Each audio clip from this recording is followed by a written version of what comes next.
من ألمانيا وعم رمم غرفة بيت وكيل في متحف في برلين. And I live near Dresden, but currently I work in the Aleppo room in Berlin, in the Museum of Islamic Art, which is really a true pleasure and honor for me because it's a very special object, and finally I'm able to help it to bring it back to life by doing conservation on it. And 30 years ago I began studying conservation in Dresden at the Academy of Fine Arts, and I am trained as a conservator for painted wooden surfaces. And then, like 25 years ago, I began working on Syrian wooden interiors, like painted wood panels from houses in Damascus and in Aleppo. It happened actually 22 years ago that a museum called me in Dresden. They had a bunch of panels from Syria in storage. It was 110 panels, painted panels from Damascus, said to be from Damascus, but it was dusty, moldy, grey. You couldn't see any color, no gold leaf. It was really in bad condition. And I was just graduated from university, and they asked me whether I could help to tell them what they should do with it. So I did like an examination and tried to find out how, which damages it had and how to treat it to keep it alive for longer time. And then I found out that it's made in the Ajami technique, which is famous for wooden interiors in Syria. And I did chemical analysis to find the materials that the old artists used 200 years ago. And then we tried to figure out how these panels have to be mounted together, how to reconstruct this room.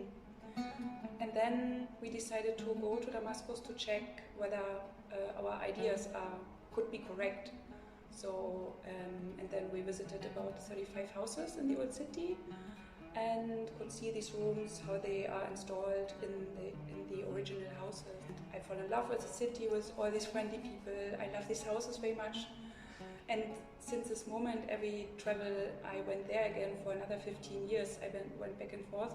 I felt at home walking through the streets, and I feel very blessed that so many people opened their houses for me to let me see their, precious interiors.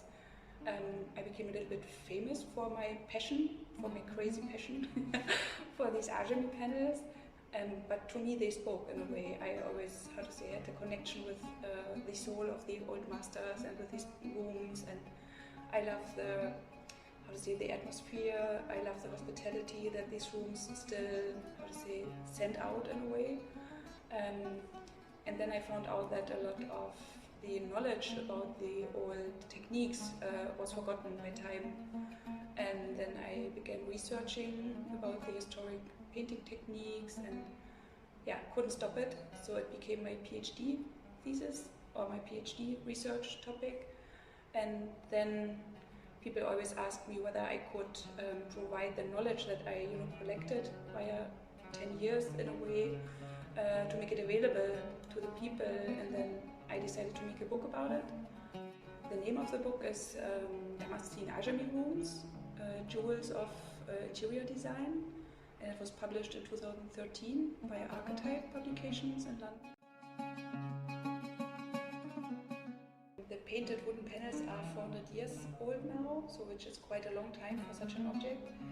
And it's made by the original artisans in a way that it can survive a lot of time because they used cedar wood, which doesn't move much, when the climate changes.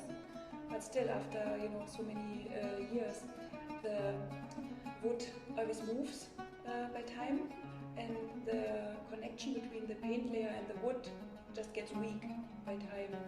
So, and that's why such objects need consolidation after certain periods of time to fix it with some glue that the paint layer, is stable again on the wood itself, so that it's not going to be lost. And if you look carefully at the details, you will see that a lot of paint layers are lost already. A lot of yellow and green painted details are lost because they used like a water-soluble color. So whenever they cleaned the room or when it was too humid in the room, it became weak and fell down already. We found out that about like 25% of all these painted flowers are loose already, so we had to find a way to fix it. And it's very important to find a method that does not cause damages later. And we used a glue that we prepared ourselves from the bladder of a fish, of the sturgeon. We cook it ourselves, and it's sticky like gelatin, but it's better quality. And this is the glue we used, and it will not get dark by time. It will stay light.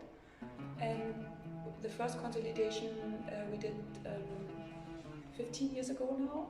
So, and we can still see that it's stable. So the procedure was successful, if you wish.